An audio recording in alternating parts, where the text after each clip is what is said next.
Chapter 18. Dominance Hierarchies. That does sound like the sort of thing I would do, doesn't it? It was breakfast time on Friday morning. Harry took another huge bite out of his toast and then tried to remind his brain that scarfing his breakfast wouldn't actually get him into the dungeons any faster.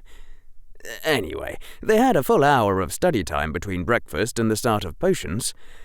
But dungeons! In Hogwarts! Harry's imagination was already sketching the chasms, narrow bridges, torch-lit sconces and patches of glowing moss. Would there be rats? Would there be dragons? "Harry Potter?" said a quiet voice from behind him. Harry looked over his shoulder and found himself beholding Ernie Macmillan, smartly dressed in yellow-trimmed robes and looking a little worried. "Never thought I should warn you," Ernie said in a low voice. "I think he's right. Be careful of the potions master in our session today. The older Hufflepuffs told us that Professor Snape can be really nasty at people he doesn't like, and he doesn't like most people who aren't Slytherins. If you say anything smart to him, it could be really bad for you, from what I've heard. Just keep your head down and don't give him any reason to notice you." There was a pause as Harry processed this, and then he lifted his eyebrows. Harry wished he could raise just one eyebrow, like Spock, but he'd never been able to manage. "Thanks," Harry said. "You might have just saved me a lot of trouble." Ernie nodded and turned to go back to the Hufflepuff table.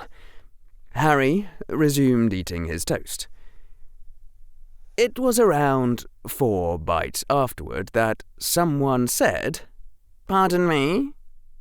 And Harry turned around to see an older Ravenclaw looking a little worried.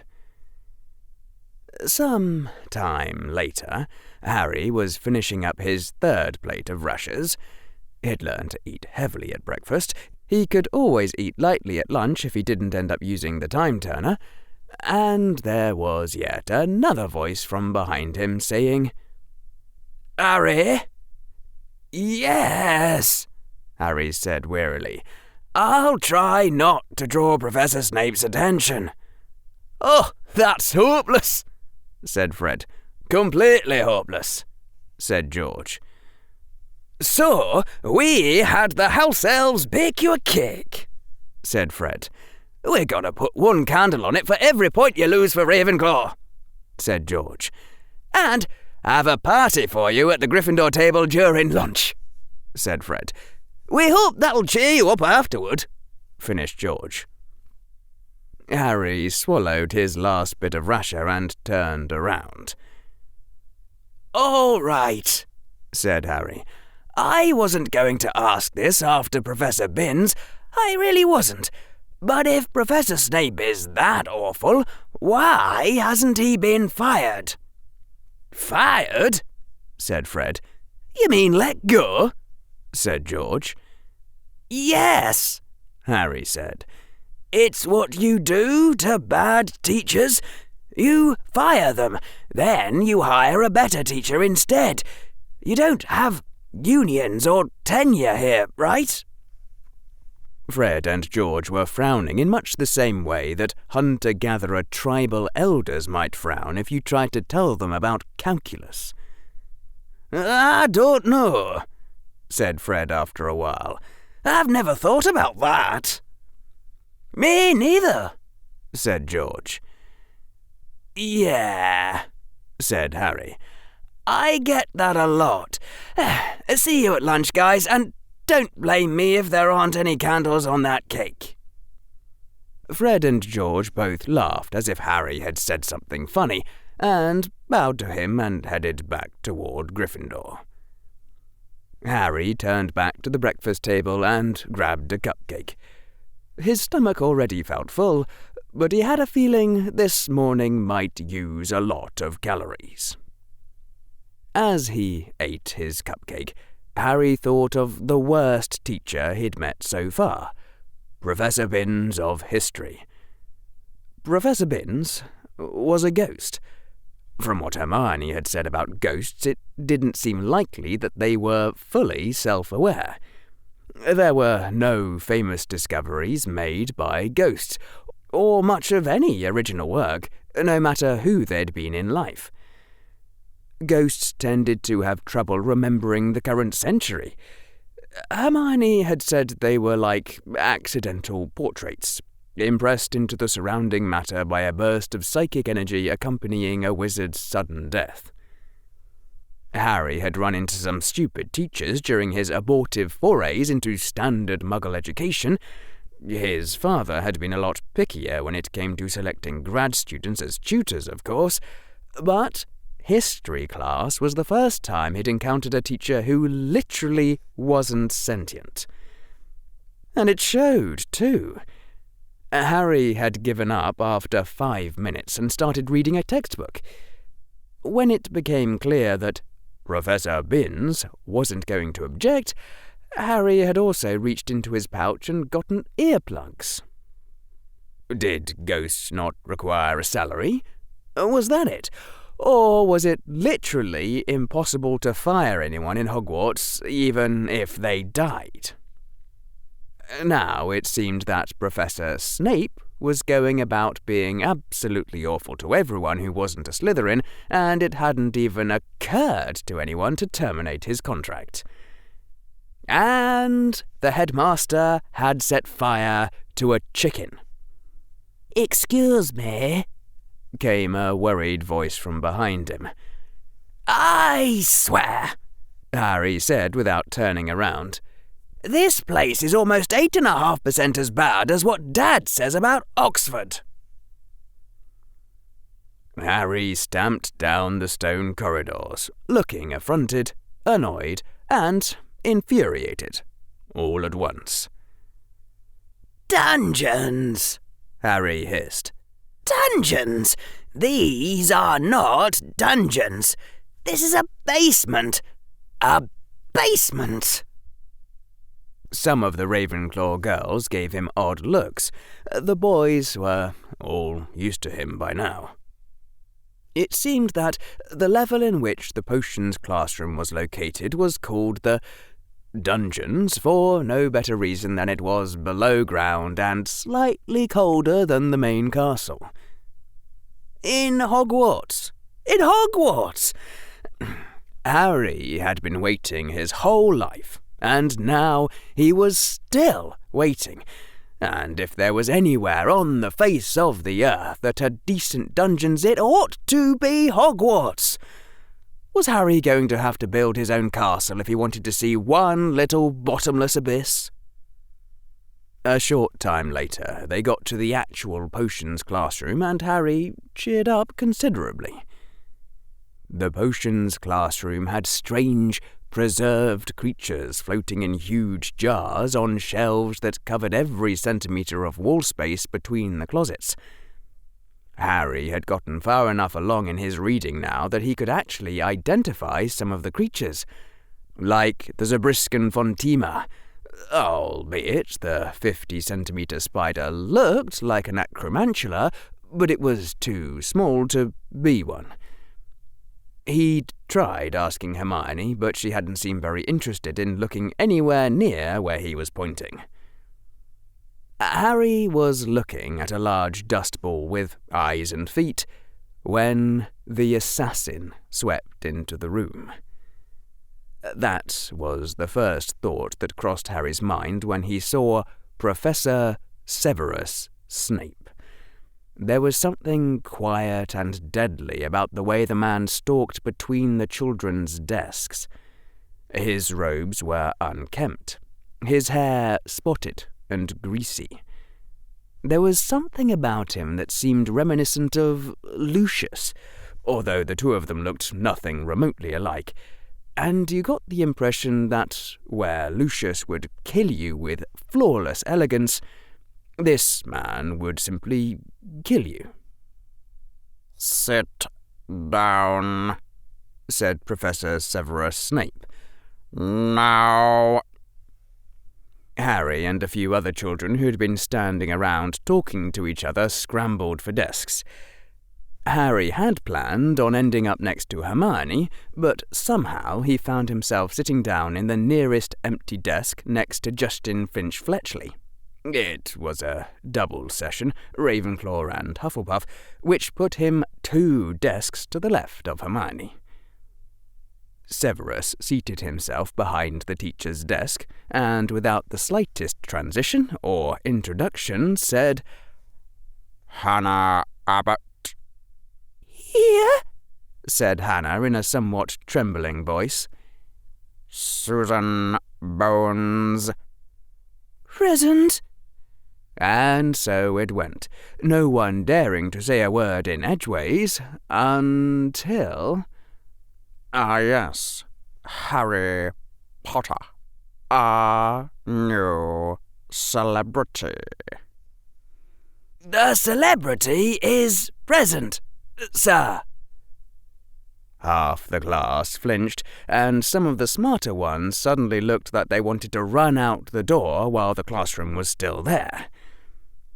Severus smiled in an anticipatory sort of way and called the next name on his list.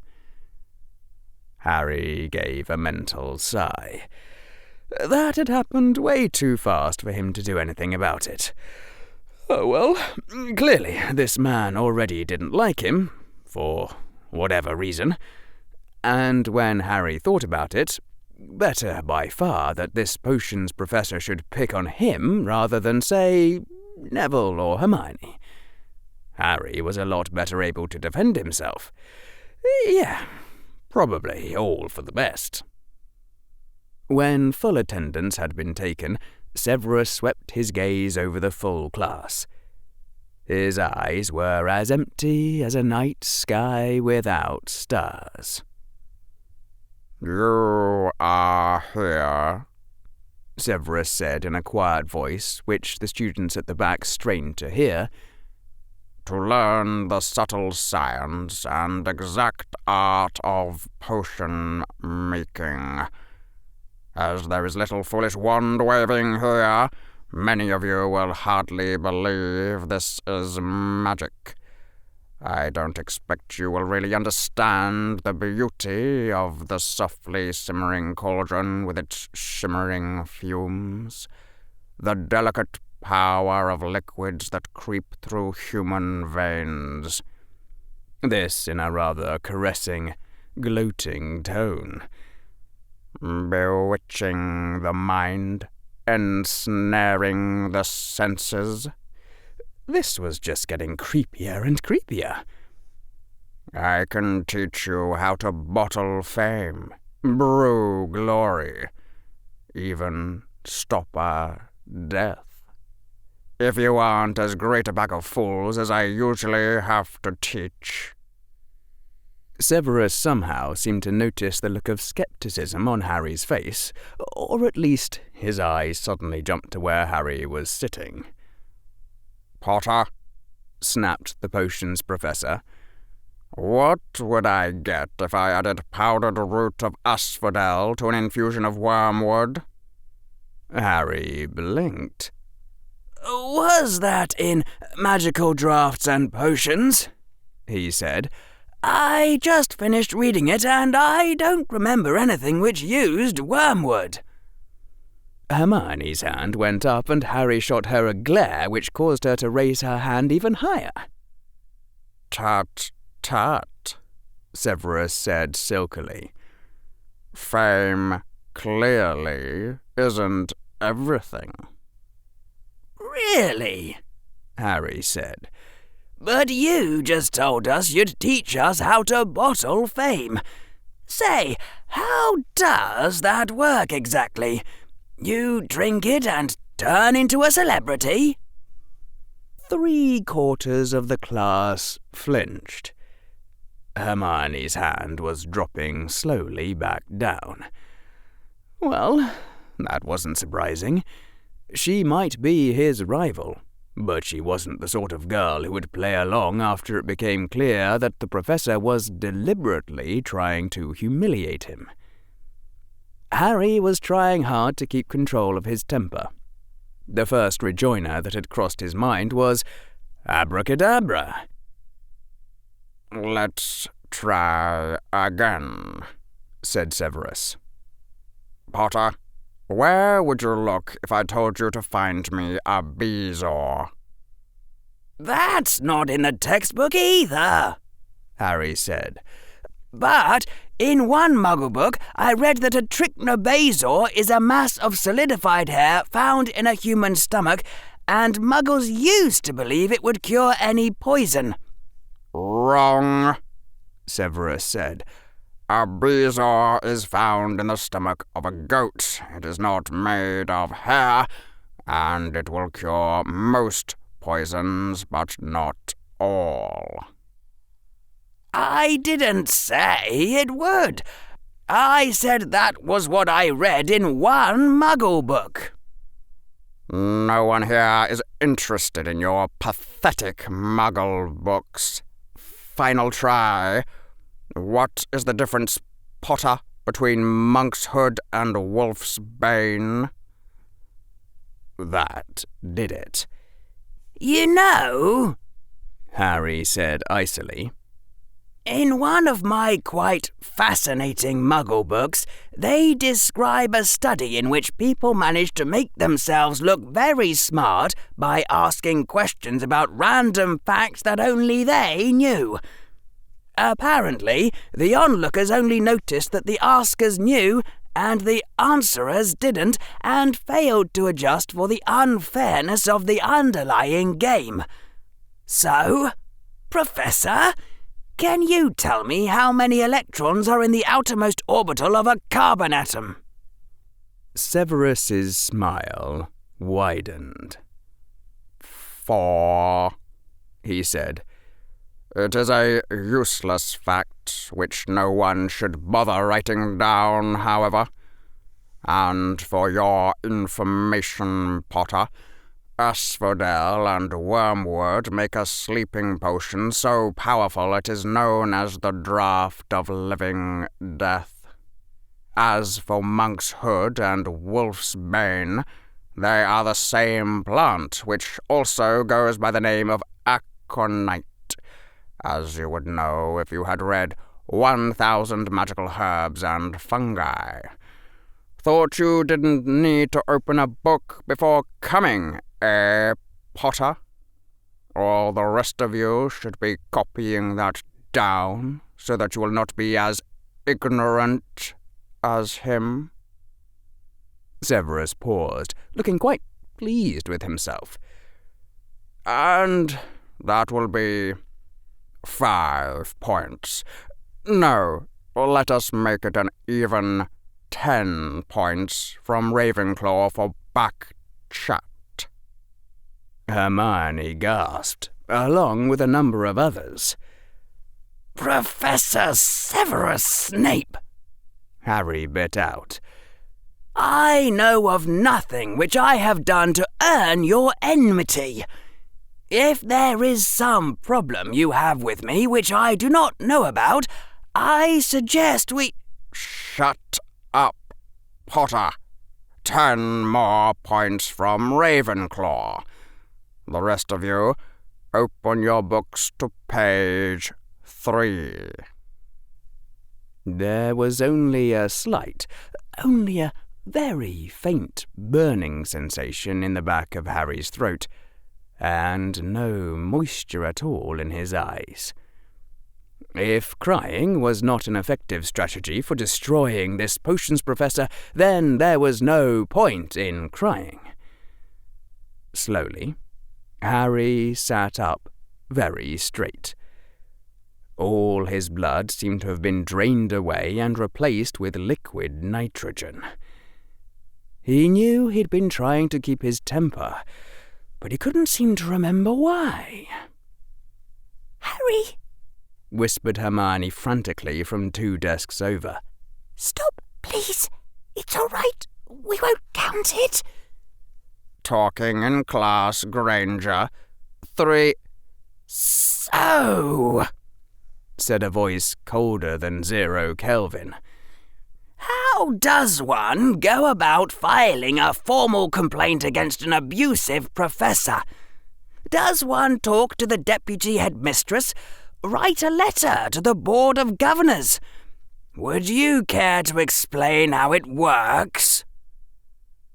The class was utterly frozen. Detention for 1 month, Potter, Severus said, smiling even more broadly. I decline to recognize your authority as a teacher, and I will not serve any detention you give. People stopped breathing. Severus's smile vanished. Then you will be... His voice stopped short. Expelled, were you about to say? Harry, on the other hand, was now smiling thinly. But then you seem to doubt your ability to carry out the threat, or fear the consequences if you did. I, on the other hand, neither doubt nor fear the prospect of finding a school with less abusive professors. Or perhaps I should hire private tutors, as is my accustomed practice, and be taught at my full learning speed. I have enough money in my vault. Something about bounties on a dark lord I defeated. But there are teachers at Hogwarts who I rather like, so I think it will be easier if I find some way to get rid of you instead. Get rid of me? Severus said, now also smiling thinly. What an amusing conceit. How do you suppose you will do that, Potter? I understand there have been a number of complaints about you from students and their parents. A guess, but a safe one. Which leaves only the question of why you're not already gone. Is Hogwarts too financially strapped to afford a real potions professor? I could chip in, if so. I'm sure they could find a better class of teacher if they offered double your current salary. 2 poles of ice radiated freezing winter across the classroom. You will find, Severus said softly, that the Board of Governors is not the slightest bit sympathetic to your offer. Lucius, Harry said. That's why you're still here. Perhaps I should chat with Lucius about that. I believe he desires to meet with me. I wonder if I have anything he wants. Hermione frantically shook her head. Harry noticed out of the corner of his eye, but his attention was all on Severus. You are a very foolish boy, Severus said. He wasn't smiling at all now. You have nothing that Lucius values more than my friendship. And if you did, I have other allies. His voice grew hard. And I find it increasingly unlikely that you were not sorted into Slytherin. How was it that you managed to stay out of my house? Yes. Because the Sorting Hat claimed it was joking. For the first time in recorded history. What were you really chatting about with the Sorting Hat, Potter? Did you have something that it wanted? Harry stared into Severus's cold gaze and remembered that the Sorting Hat had warned him not to meet anyone's eyes while thinking about... Harry dropped his gaze to Severus's desk. You seem oddly reluctant to look me in the eyes, Potter. A shock of sudden understanding.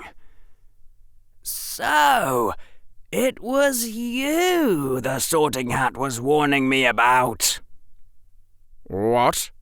Said Severus's voice, sounding genuinely surprised, though of course Harry didn't look at his face.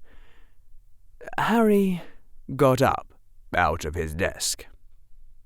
Sit down, Potter, said an angry voice from somewhere he wasn't looking.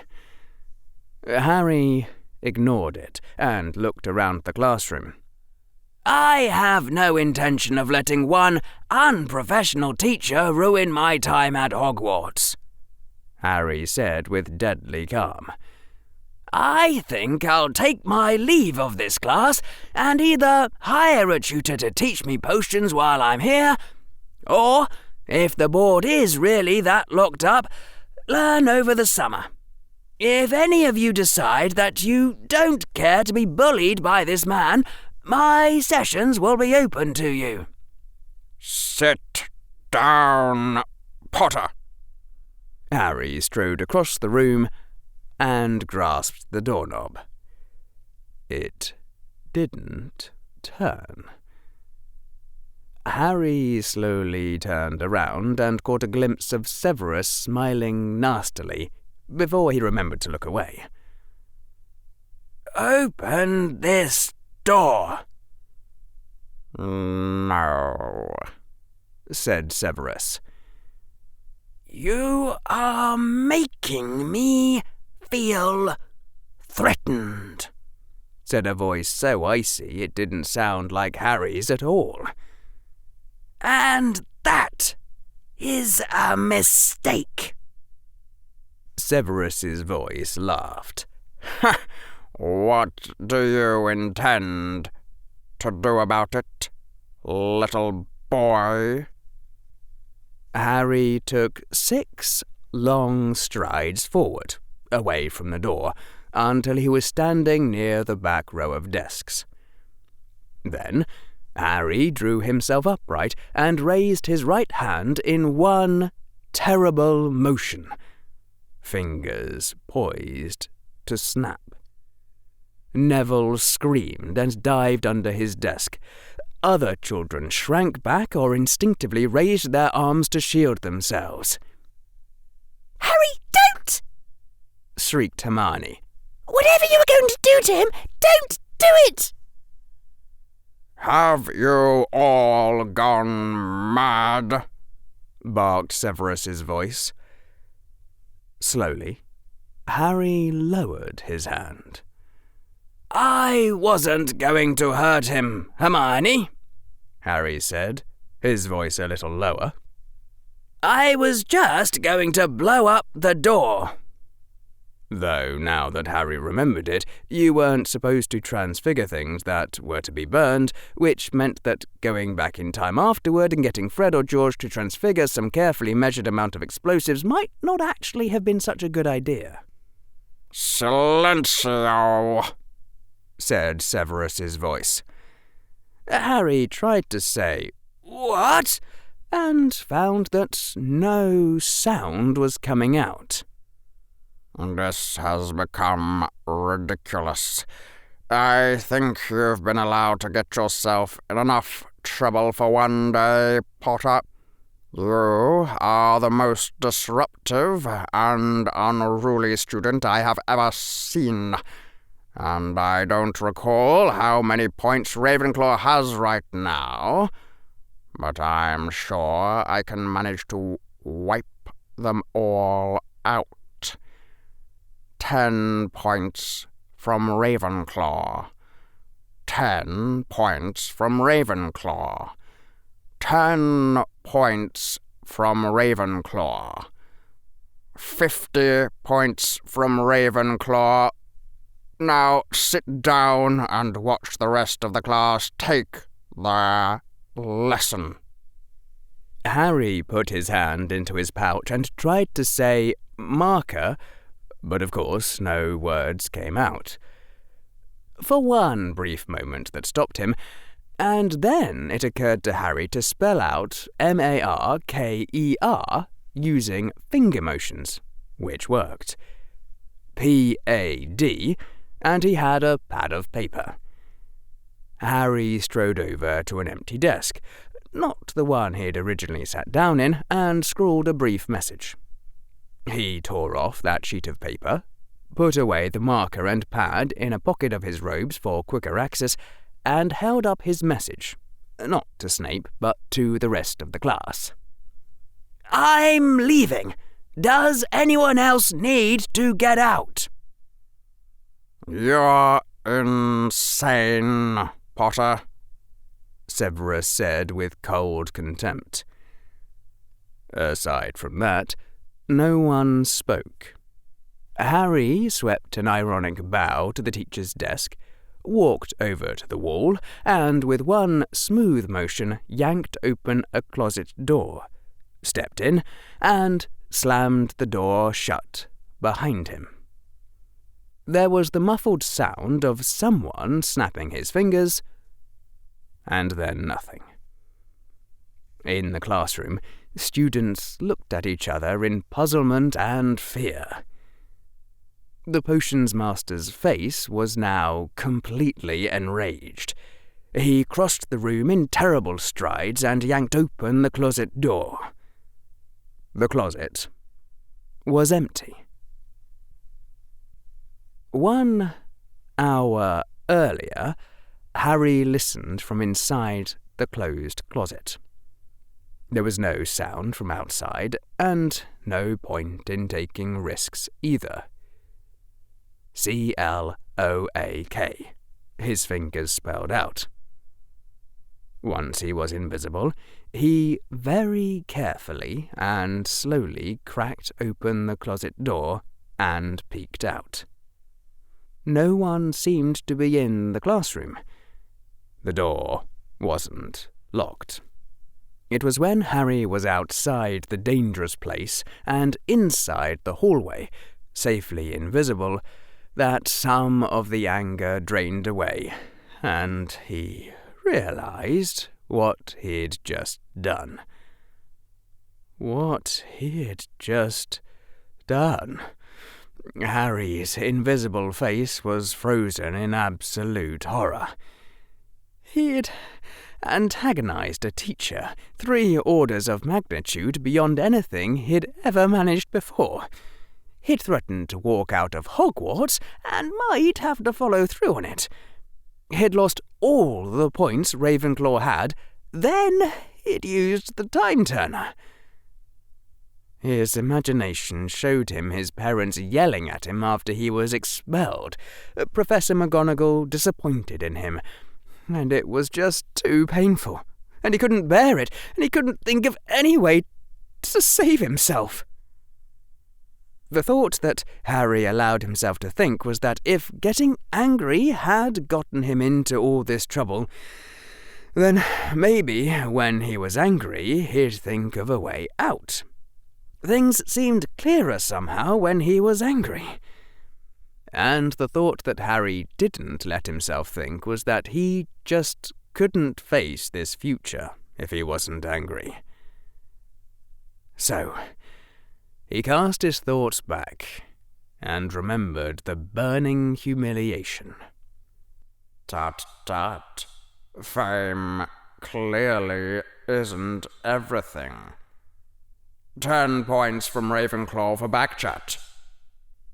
The calming cold washed back through his veins like a wave reflected and returning from some breaker.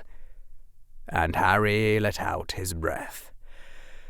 Okay, back to being sane now.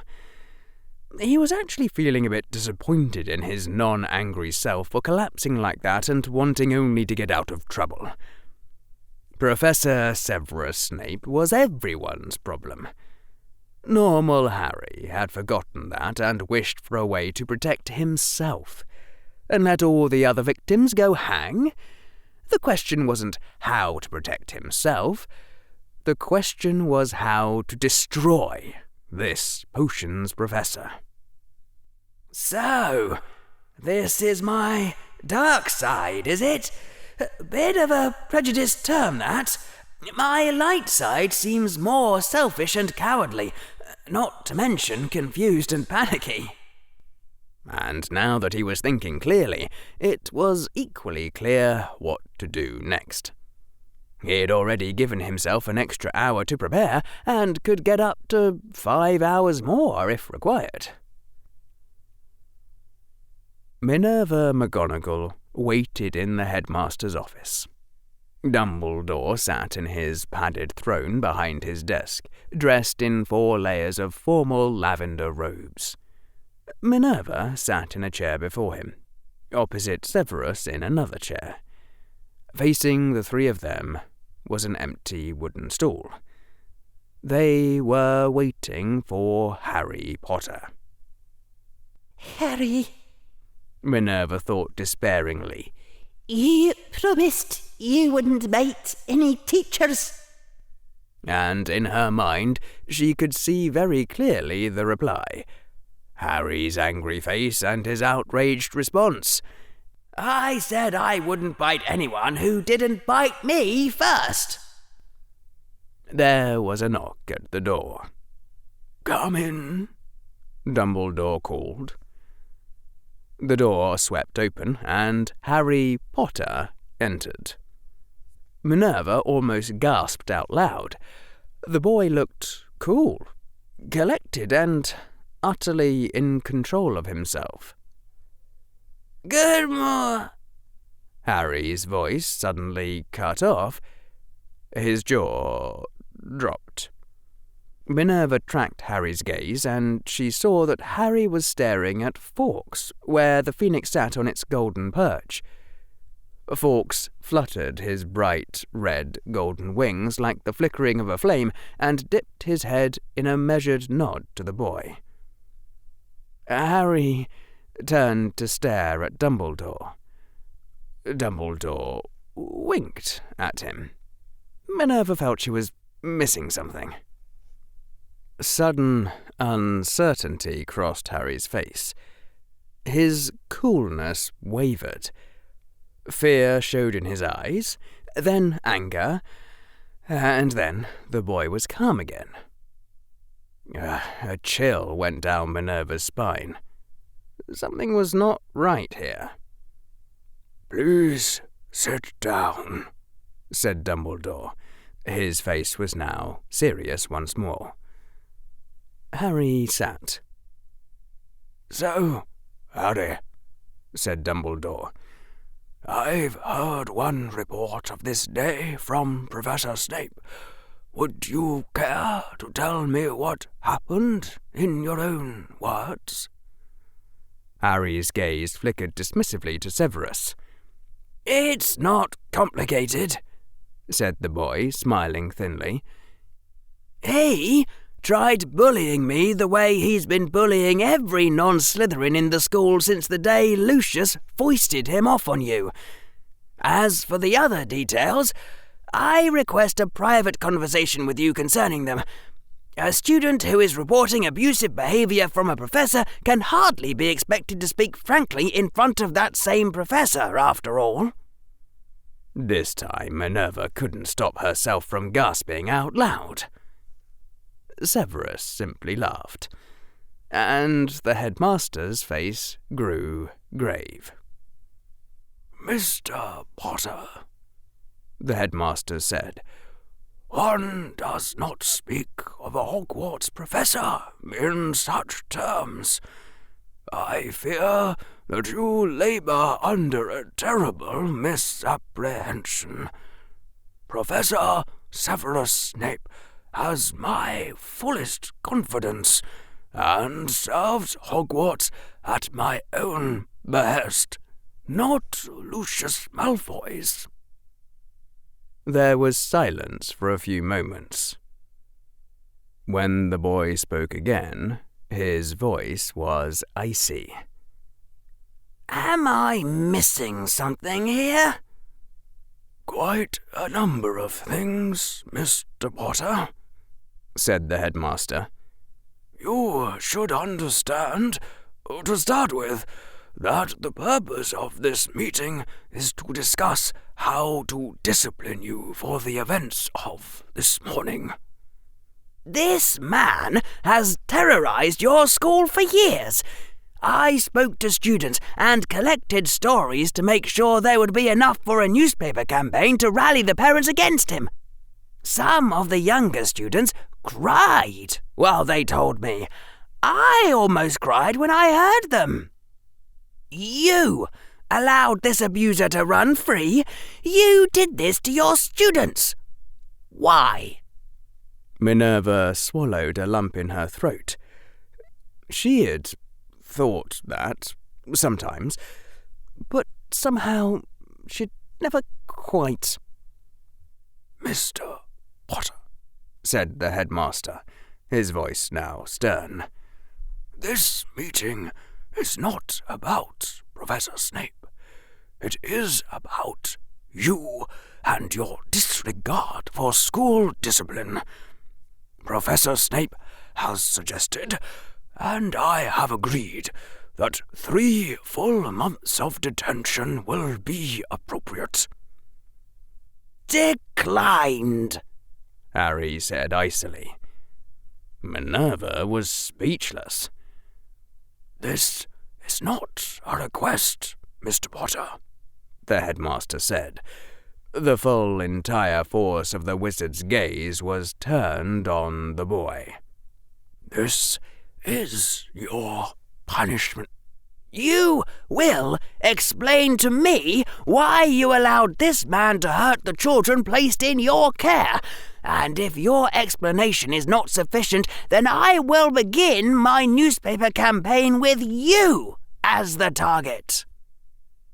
Minerva's body swayed with the force of that blow, with the sheer raw lèse-majesté. Even Severus looked shocked. That, Harry, would be most extremely unwise, Dumbledore said slowly. I am the primary piece opposing Lucius on the game board. For you to do such a thing would strengthen him greatly, and I did not think that was your chosen side. The boy was still for a long moment. This conversation grows private, Harry said. His hand flicked in Severus's direction. Dumbledore shook his head. Harry, did I not tell you that Severus Snape has my fullest confidence? The boy's face showed the shock of it. This man's bullying makes you vulnerable. I'm not the only one who could start a newspaper campaign against you. This is insane. Why are you doing this? Dumbledore sighed. I'm sorry, Harry. It has to do with things that you are not, at this time, ready to hear. The boy stared at Dumbledore. Then he turned to look at Severus. Then back to Dumbledore again. It is insanity, the boy said slowly. You haven't reined him in because you think he's part of the pattern, that Hogwarts needs an evil potions master to be a proper magical school, just as it needs a ghost to teach history. That does sound like the sort of thing I would do, doesn't it? Said Dumbledore, smiling. Unacceptable, Harry said flatly. His gaze was now cold and dark. I will not tolerate bullying or abuse, I had always considered many possible ways of dealing with this problem, but I will make it simple. Either this man goes, or I do." Minerva gasped again. Something strange flickered in Severus's eyes. Now Dumbledore's gaze was also growing cold. "Expulsion, Mr. Potter, is the final threat which may be used against a student. It is not customarily used as a threat by students against the headmaster. This is the best magical school in the entire world, and an education here is not an opportunity given to everyone. Are you under the impression that Hogwarts cannot get along without you?" And Harry sat there, smiling thinly. Sudden horror dawned on Minerva. Surely Harry wouldn't. "You forget," Harry said, "that you're not the only one who can see patterns. This grows private. Now send him."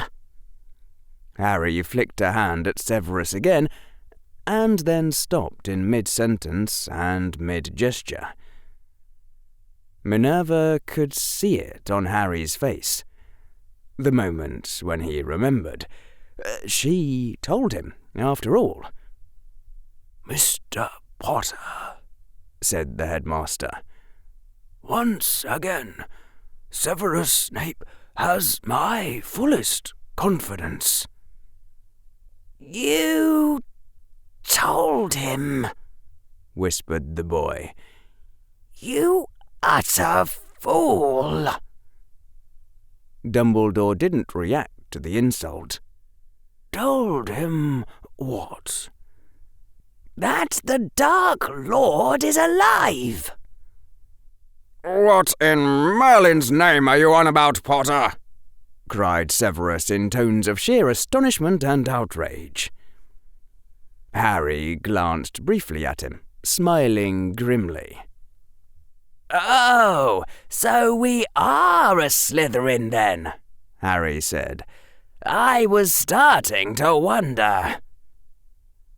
And then there was silence. Finally, Dumbledore spoke. His voice was mild. "Harry, what are you talking about?" Sorry, Albus," Minerva whispered. Severus and Dumbledore turned to look at her.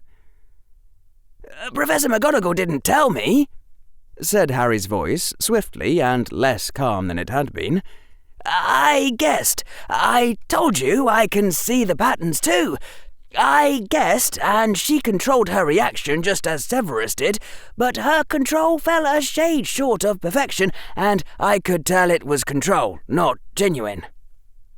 "And I told him," said Minerva, her voice trembling a little, "that you and I and Severus were the only ones who knew." "Which she did as a concession to prevent me from simply going around asking questions, as I threatened to do if she didn't talk," Harry said. The boy chuckled briefly. "I really should have gotten one of you alone and told you that she told me everything, to see if you let anything slip. Probably wouldn't have worked, but would have been worth a shot." The boy smiled again. "Threats still on the table, and I do expect to be briefed fully at some point." Severus was giving her a look of utter contempt. Minerva raised her chin and bore it. She knew it was deserved. Dumbledore leaned back in his padded throne. His eyes were as cold as anything Minerva had seen from him since the day his brother died. "And You threaten to abandon us to Voldemort if we do not comply with your wishes." Harry's voice was razor sharp. "I regret to inform you that you are not the centre of the universe. I'm not threatening to walk out on magical Britain.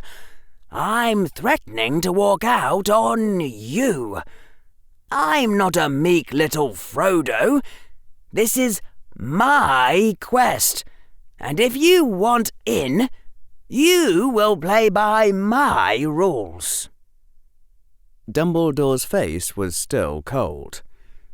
"I am beginning to doubt your suitability as the hero, Mr. Potter." Harry's return gaze was equally icy. "I am beginning to doubt your suitability as my Gandalf, Mr. Dumbledore. Boromir was at least a plausible mistake. What is this Nazgul doing in my fellowship?" Minerva was completely lost. She looked at Severus to see if he was following this, and she saw that Severus had turned his face away from Harry's field of vision and was smiling. "I suppose," Dumbledore said slowly, "that from your perspective it is a reasonable question. So, Mr. Potter, if Professor Snape is to leave you alone henceforth, will that be the last time this issue arises, or will I find you here every week with a new demand?" "Leave me alone?"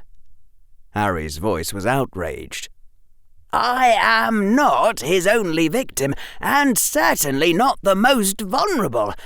Have you forgotten how defenceless children are? How much they hurt?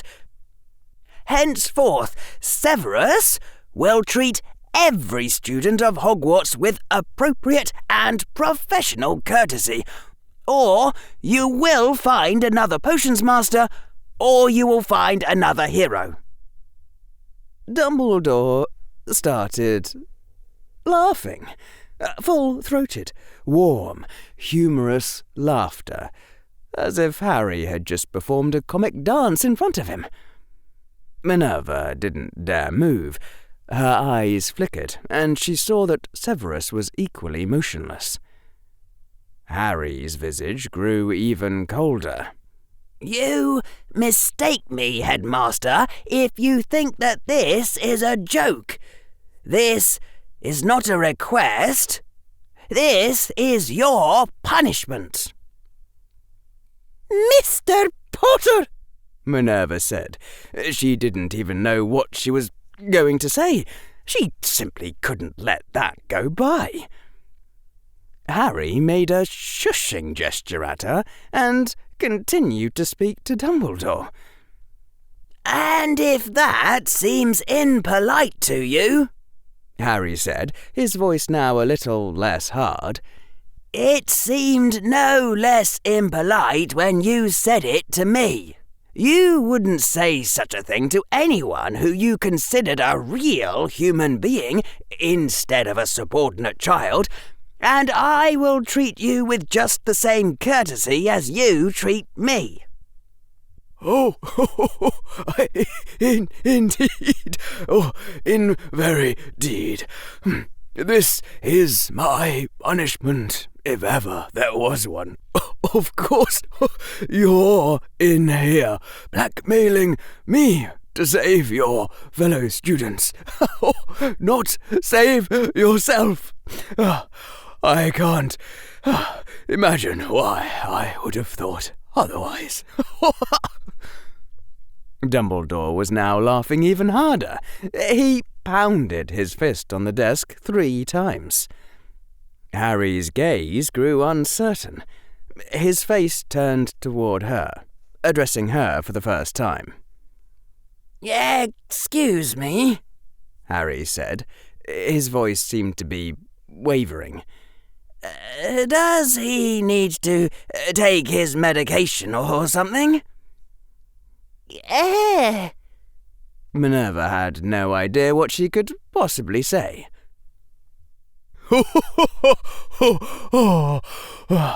Well, said Dumbledore. He wiped away tears that had formed in his eyes. Pardon me. I'm sorry for the interruption. Please continue with the blackmail. Harry opened his mouth, then closed it again. He now seemed a little unsteady. He's also to stop reading students' minds. Minerva, Severus said, his voice deadly. You're... Sorting Hat warned me, said Harry. What? I can't say anything else. Anyway, I think that's it. I'm done. Silence. No, what? Minerva said when it became apparent that no one else was going to say anything. Now what? Dumbledore echoed.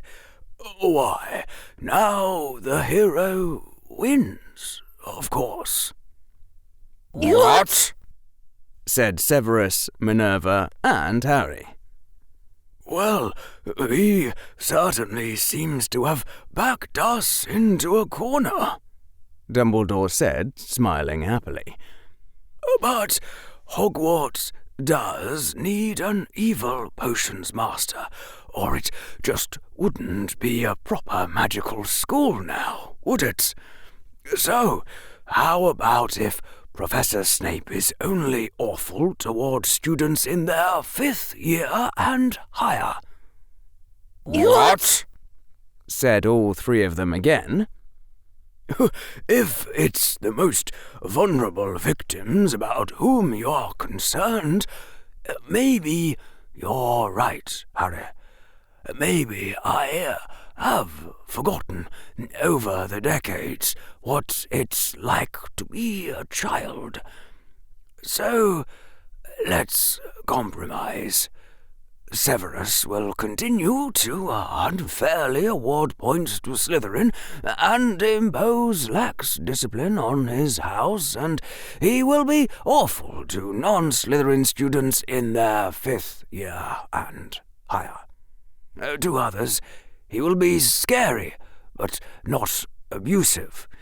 He will promise to only read minds when the safety of a student requires it.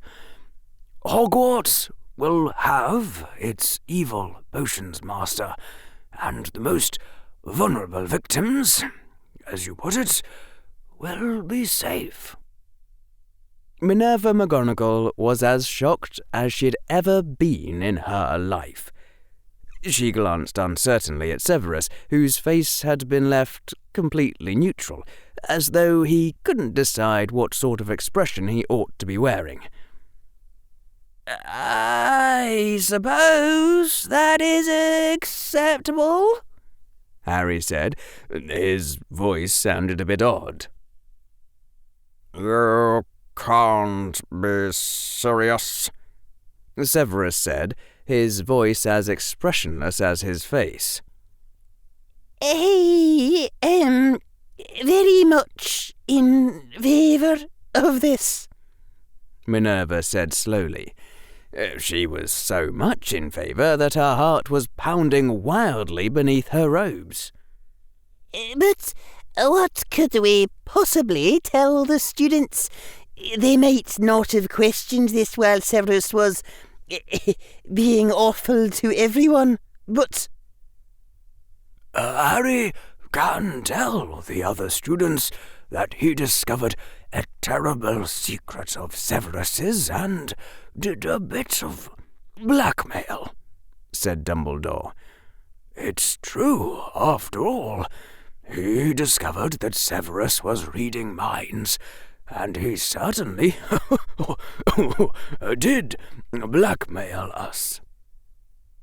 This is insanity, exploded Severus.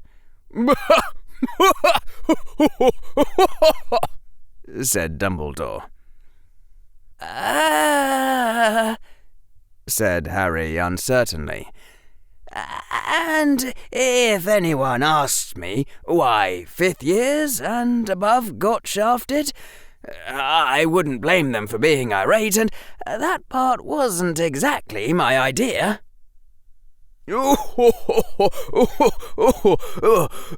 Tell them, said Dumbledore, that it wasn't you who suggested the compromise, that it was all you could get, and then refused to say anything more. That, too, is true. There's an art to it. You'll pick it up with practice. Harry nodded slowly. And the points he took from Ravenclaw? They must not be given back. It was Minerva who said it. Harry looked at her. Sorry, Mr. Potter, she said. She was sorry, but it had to be done. There must be some consequences for your misbehaviour, or this school will fall to pieces. Harry shrugged. Acceptable, he said flatly. But in the future, Severus will not strike at my house connections by taking points from me, nor will he waste my valuable time with detentions. Should he feel that my behaviour requires correction, he may communicate his concerns to Professor McGonagall. Harry, Minerva said, will you continue to submit to school discipline, or are you to be above the law now, as Severus was? Harry looked at her. Something warm touched his gaze, briefly, before it was quashed. I will continue to be an ordinary student to every member of the staff who is not insane or evil, provided that they do not come under pressure from others who are. Harry glanced briefly at Severus, then turned back to Dumbledore. Leave Minerva alone, and I'll be a regular Hogwarts student in her presence. No special privileges or immunities. Beautiful, Dumbledore said sincerely. Spoken like a true hero. And, she said, Mr. Potter must publicly apologise for his actions of today. Harry gave her another look. This one was a bit sceptical. The discipline of the school has been gravely injured by your actions, Mr. Potter, Minerva said. It must be restored. I think, Professor McGonagall, that you considerably overestimate the importance of what you call school discipline, as compared to having history taught by a live teacher or not torturing your students. Maintaining the current status hierarchy and enforcing its rules seems ever so much more wise and moral and important when you are on the top and doing the enforcing than when you are on the bottom, and I can cite studies to this effect if required. I could go on for several hours about this point, but I'll leave it at that. Minerva shook her head. Mr. Potter, you underestimate the importance of discipline because you are not in need of it yourself. She paused. That hadn't come out right, and Severus, Dumbledore, and even Harry were giving her strange looks. To learn I mean, not every child can learn in the absence of authority, and it is the other children who will be hurt, Mr. Potter, if they see your example as one to be followed. Harry's lips curved into a twisted smile. The first and last resort is the truth. The truth is that I shouldn't have gotten angry. I shouldn't have disrupted the class. I shouldn't have done what I did. And I set a bad example for everyone. The truth is also that Severus Snape behaved in a fashion unbecoming a Hogwarts professor, and that from now on he will be more mindful of the injured feelings of students in their 4th year and under. The two of us could both get up and speak the truth. I could live with that. In your dreams, Potter, spat Severus. After all, said Harry, smiling grimly, if the students see that rules are for everyone, for professors too, not just for poor helpless students who get nothing but suffering out of the system, why, the positive effects on school discipline should be tremendous. There was a brief pause, and then Dumbledore chuckled. Minerva is thinking that you're righter than you have any right to be. Harry's gaze jerked away from Dumbledore down to the floor. Are you reading her mind? Common sense is often mistaken for legitimacy, said Dumbledore. I shall talk over this matter with Severus, and no apology will be required from you unless he apologizes as well. And now I declare this matter concluded, at least until lunchtime. He paused. Although, Harry, I'm afraid that Minerva wished to speak with you about an additional matter, and that is not the result of any pressure on my part. Minerva, if you would. Minerva rose from her chair and almost fell. There was too much adrenaline in her blood. Her heart was beating too fast.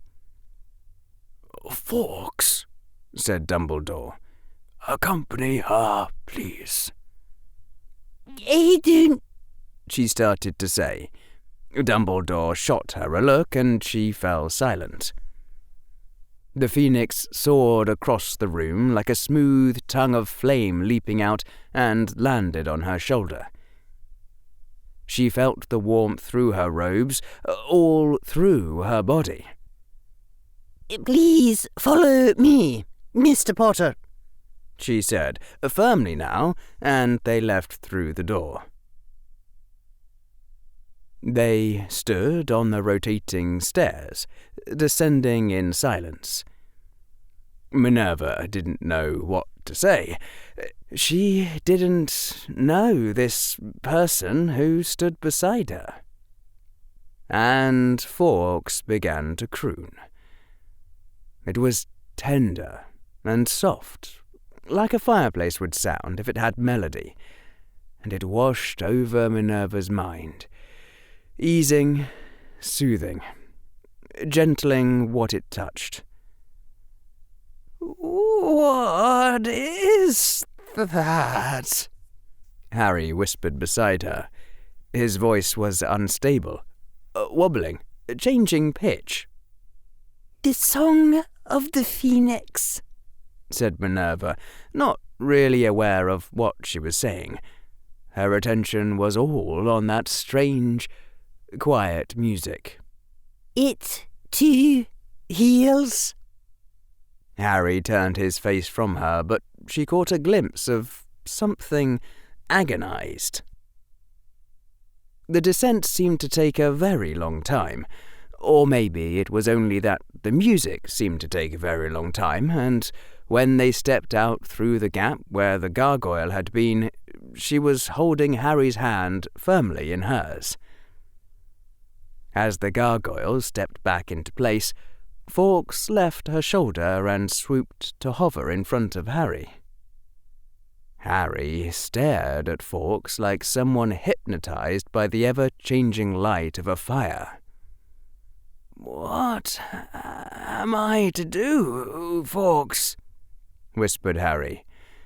"I couldn't have protected them if I hadn't been angry." The phoenix's wings continued flapping. It continued hovering in place. There was no sound but the beating of wings. Then there was a flash like a fire flaring up and going out, and Fawkes was gone. Both of them blinked, like waking up from a dream, or maybe like falling asleep again.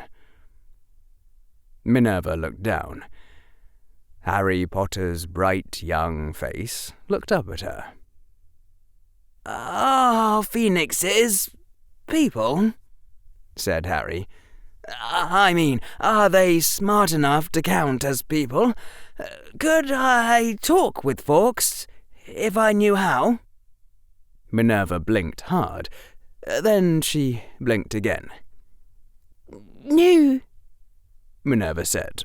Her voice was wavering. "Phoenixes are creatures of powerful magic. That magic gives their existence a weight of meaning which no simple animal could possess. They are fire, light, healing, rebirth, but in the end, no." "Where can I get one?" Minerva leaned down and hugged him. She hadn't meant to, but she didn't seem to have much choice in the matter. When she stood up, she found it hard to speak, but she had to ask. "What happened today, Harry?" "I don't know the answers to any of the important questions either. Aside from that, I'd really rather not think about it for a while." Minerva took his hand in hers again, and they walked the rest of the way in silence. It was only a short trip, since, naturally, the office of the deputy was close to the office of the headmaster. Minerva sat behind her desk. Harry sat in front of her desk. "So," Minerva whispered. She would have given almost anything not to do this, or not to be the one who had to do it, or for it to be any time but right now. "There is a matter of school discipline from which you are not exempt." "Namely?" said Harry. He didn't know. He hadn't figured it out yet. She felt her throat tighten, but there was work to be done, and she would not shirk it. "Mr. Potter," said Professor McGonagall, "I need to see your time turner, please." All of the peace of the phoenix vanished from his face in an instant, as Minerva felt like she had just stabbed him. "No!" Harry said. His voice was panicked. "I need it! I won't be able to attend Hogwarts! I won't be able to sleep!" "You'll be able to sleep," she said. "The Ministry has delivered the protective shell for your time turner. I will enchant it to open only between the hours of 9 p.m. and midnight." Harry's face twisted. But I... "Mr. Potter, how many times have you used the time turner since Monday? How many hours?" Harry said. Hold on. Let me add it up. He glanced down at his watch.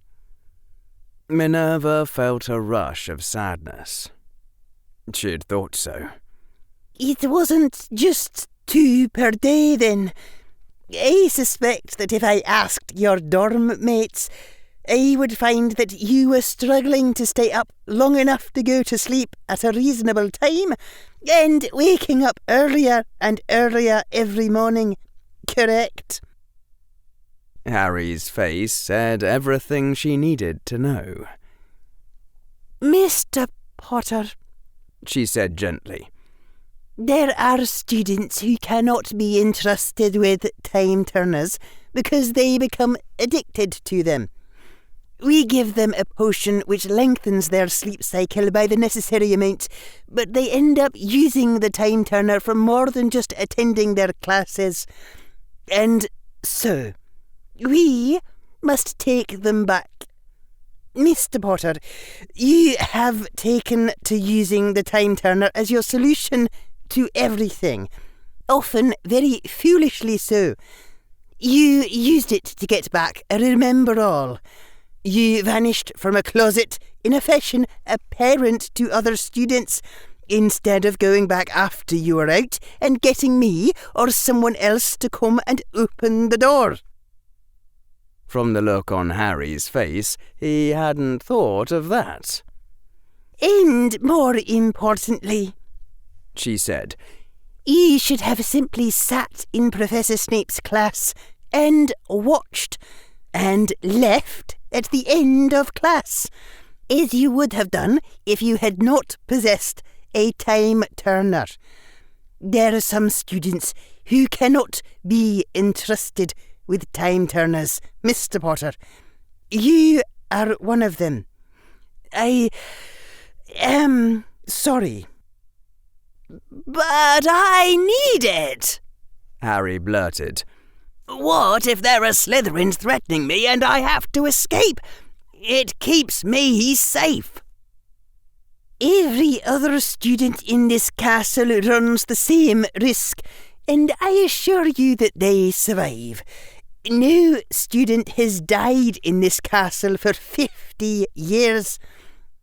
Mr. Potter, you will hand over your time turner, and do so now. Harry's face twisted in agony, but he drew out the time turner from under his robes and gave it to her. From her desk, Minerva drew out one of the protective shells that had been sent to Hogwarts. She snapped the cover into place around the time turner's turning hourglass, and then she laid her wand on the cover to complete the enchantment. This isn't fair, Harry shrieked. I saved half of Hogwarts from Professor Snape today. Is it right that I be punished for it? I saw the look on your face. You hated what he was doing. Minerva didn't speak for a few moments. She was enchanting. When she finished and looked up, she knew that her face was stern. Maybe it was the wrong thing to do. And then again, maybe it was the right thing to do. There was an obstinate child in front of her, and that didn't mean the universe was broken. There, Mr. Potter, She snapped. I have had to file 2 reports with the Ministry on public use of a time turner in 2 successive days. Be extremely grateful you were allowed to retain the time turner, even in restricted form. The headmaster made a flu call to plead with them personally, and if you were not the boy who lived, even that would not have sufficed. Harry gaped at her. She knew that he was seeing the angry face of Professor McGonagall. Harry's eyes filled up with tears. "I'm sorry," he whispered, voice now choked and broken. "I'm sorry to have disappointed you." "I'm sorry too, Mr. Potter," she said sternly, and handed him the newly restricted time turner. "You may go." Harry turned and fled from her office, sobbing.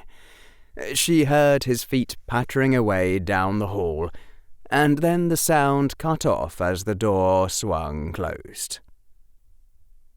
"I'm sorry too, Harry," she whispered to the quiet room. "I'm sorry too." 15 minutes into lunch hour.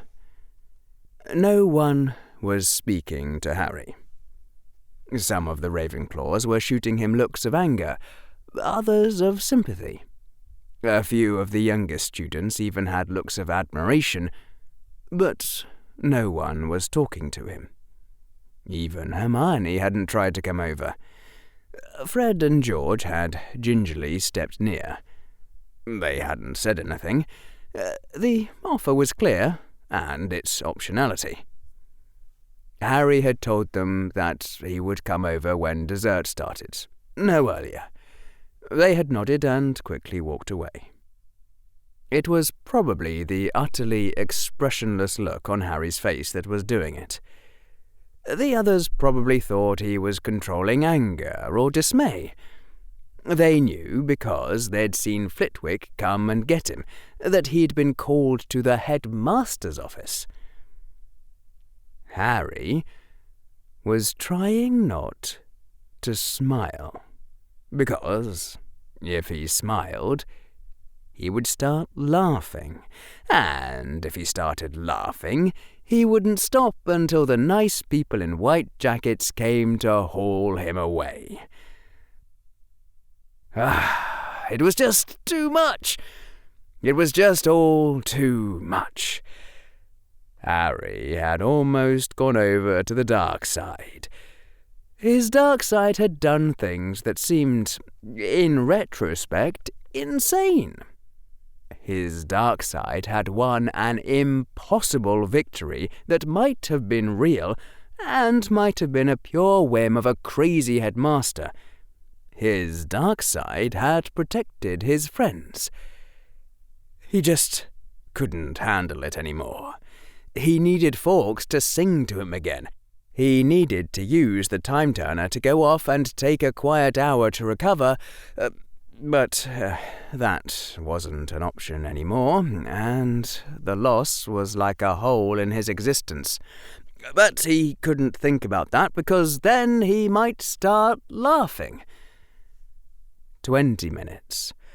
All the students who were going to eat lunch had arrived. Almost none had departed. The tapping of a spoon rang through the great hall. "If I may have your attention, please," Dumbledore said. "Harry Potter has something he would like to share with us." Harry took a deep breath and got up. He walked over to the head table, with every eye staring at him. Harry turned and looked out at the 4 tables.